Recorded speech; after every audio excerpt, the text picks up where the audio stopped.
안녕하십니까? 인생의 복잡한 문제들을 말씀으로 단칼에 해결해주는 김종근 목사의 쾌도 남마입니다.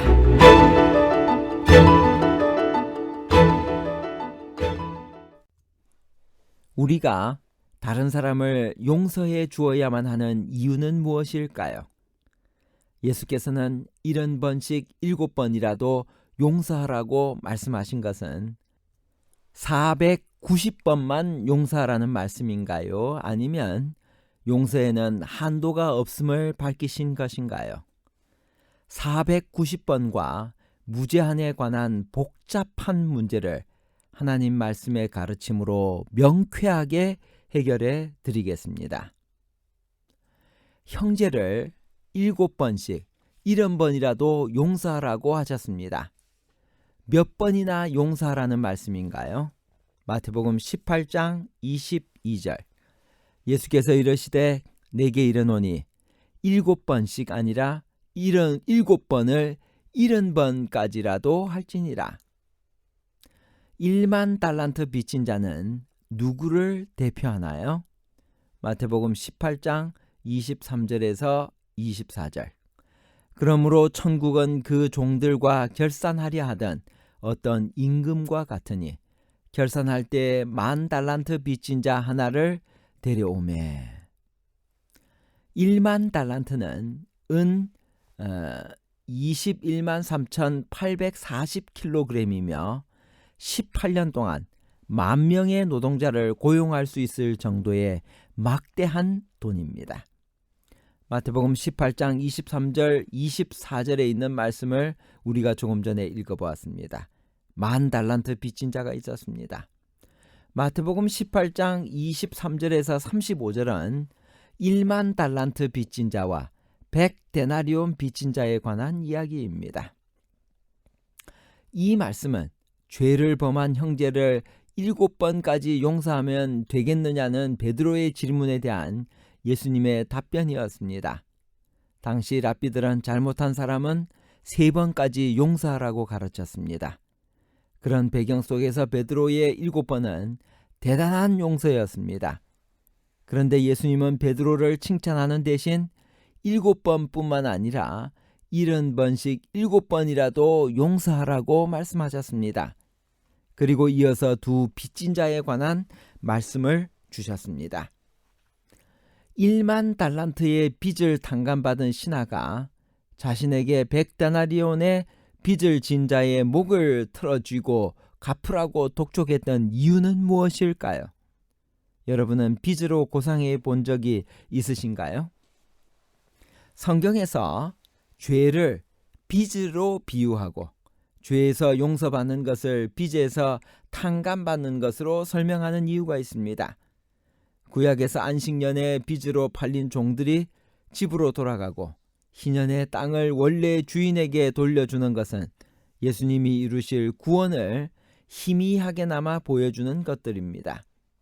그런데 마태복음 18장을 잘 읽어보면 1만 달란트의 빚을 탕감받은 자에게 자유나 해방, 구원의 기쁨을 찾아볼 수가 없습니다. 이유가 뭘까요? 그가 1만 달란트란 어마어마한 빚을 탕감받았다는 사실을 진짜 믿지 못했기 때문입니다. 만약 그가 그 탕감을 진심으로 받아들였다면 자신에게 100데나리온 빚진 자를 그렇게 대하지 않았을 것입니다. 1만 달란트가 요즘으로 하면 얼마의 돈이었을까요? 예수님 당시 달란트는 무게와 화폐 단위 둘 다를 나타냅니다. 1달란트는 무게 단위로 약 34kg이었고 화폐 단위로는 주로 은이 사용되었는데 6,000데나리온이었습니다. 요즘 화폐로 계산하면 대략 다음과 같습니다. 한 달란트는 6,000데나리온입니다. 약 20년 연봉입니다. 1년 연봉을 3천만 원 잡으면 20년간 일하면 6억입니다. 따라서 1만 달러, 한 달란트가 6억이니까 1만 달란트면 6조가 되는 것입니다. 이 비유에서 임금은 자비롭게도 그 신하에게 6조란 엄청난 돈을 전부 탕감해 주었습니다. 그런데 6조를 탕감받은 그가 자신에게 100데나리온, 약 1,000만 원 정도 됩니다. 이렇게 빚진 자의 목을 잡고 돈을 갚으라고 했습니다. 그가 6조를 탕감받은 사실을 진심으로 믿었다면, 그래서 황홀한 감격과 기쁨이 있었다면 과연 그가 그렇게 했을까요? 더 쉽게 이해하기 위해 화폐 단위에서 동그라미 3개씩을 떼어보면 이렇습니다. 6조는 60억 원이 되고 1,000만 원은 만원이 됩니다. 60억 원의 빚을 탕감받은 사람이 자신에게 만원 빚진 자에게 돈을 갚으라고 이렇게 할 수 있을까요? 결코 있을 수 없는 이야기입니다. 이 비유에서 1만 달란트의 빚이 탕감된 것은 우리가 하나님으로부터 받은 죄의 용서가 무한대로 크다는 사실을 보여줍니다. 그 용서가 바로 십자가에서 이루어졌습니다. 반면에 우리가 잘못한 사람의 아무리 큰 죄를 용서해 줄지라도 그것은 100데나리온에 지나지 않는다는 뜻입니다. 우리가 만약 타인의 잘못을 얼마나 용서해 줘야 하는지 베드로처럼 계산하고 있다면 설사 7번까지 용서할지라도 그것은 예수께서 우리를 위해 이루신 십자가의 용서를 체험하지 못했다는 뜻입니다. 그 용서를 참으로 확신하고 감사한다면 우리는 예수님이 용서하신 것처럼 용서할 수 있게 됩니다. 이것은 어금니를 깨물고 하는 용서가 아닙니다. 저절로 되는 용서입니다. 이것이 바로 예수님이 70번씩 7번이라도 용서하라는 말씀의 의미입니다. 사람이 그들의 눈을 불완전한 인간에게서 돌려 예수를 바라볼 때 그들의 품성에 신령한 변화가 생긴다. 마음속에서 역사하는 그리스도의 영이 그들의 마음을 그리스도의 형상으로 화하게 한다. 그 다음에 그대가 할 일은 예수를 높이는 일이다. 마음의 눈을 세상 죄를 지고 가는 하나님의 어린 양에게로 돌려라. 그리고 그대가 이 일에 종사할 때 죄인을 미혹한 길에서 돌아서게 하는 자가 그 영혼을 사망에서 구원하며 허다한 죄를 덮는다는 것을 기억하라. 그러나 이 비유가 주는 가장 큰 교훈은 하나님의 자비와 인간의 몰 인정을 대조하는 데서 찾아볼 수 있습니다. 즉 하나님의 용서하시는 자비가 바로 우리가 남을 용서하는 척도가 되어야 한다는 사실에 있습니다. 내가 너를 불쌍히 여김과 같이 너도 내 동간을 불쌍히 여김이 마땅하지 아니하냐.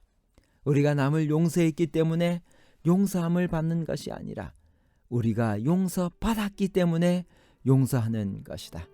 모든 용서는 공로 없이 베푸시는 하나님의 사랑에 근거를 두고 있다. 그러나 다른 사람에 대한 우리의 태도로서 우리가 과연 그 사랑을 내 것으로 삼은 여부를 증거하게 된다. 그러므로 그리스도께서 너희의 비판하는 그 비판으로 너희가 비판을 받을 것이요 너희의 헤아리는 그 헤아림으로 너희가 헤아림을 받을 것이니라고 말씀하는 것이다. 실물교훈 250페이지에서 251페이지를 읽었습니다. 마음으로 형제를 용서하지 아니하면 하나님께서도 우리를 용서하지 않는다고 하셨습니다. 용서하지 않는 죄가 우리 마음속에 있나요? 마태복음 18장 35절. 너희가 각각 마음으로부터 형제를 용서하지 아니하면 나의 하늘아버지께서도 너희에게 이와 같이 하시리라. 실물교훈 251페이지. 우리가 남을 용서했기 때문에 용서함을 받는 것이 아니라 우리가 용서받았기 때문에 용서하는 것이다. 에베소 4장 32절. 서로 친절하게 하며 불쌍히 여기며 서로 용서하기를 하나님이 그리스도 안에서 너희를 용서하심과 같이 하라. 골로새 3장 13절. 누가 너희에게 불만이 있거든 서로 용납하여 피차 용서하되 주께서 너희를 용서하신 것 같이 너희도 그리하고. 결론입니다.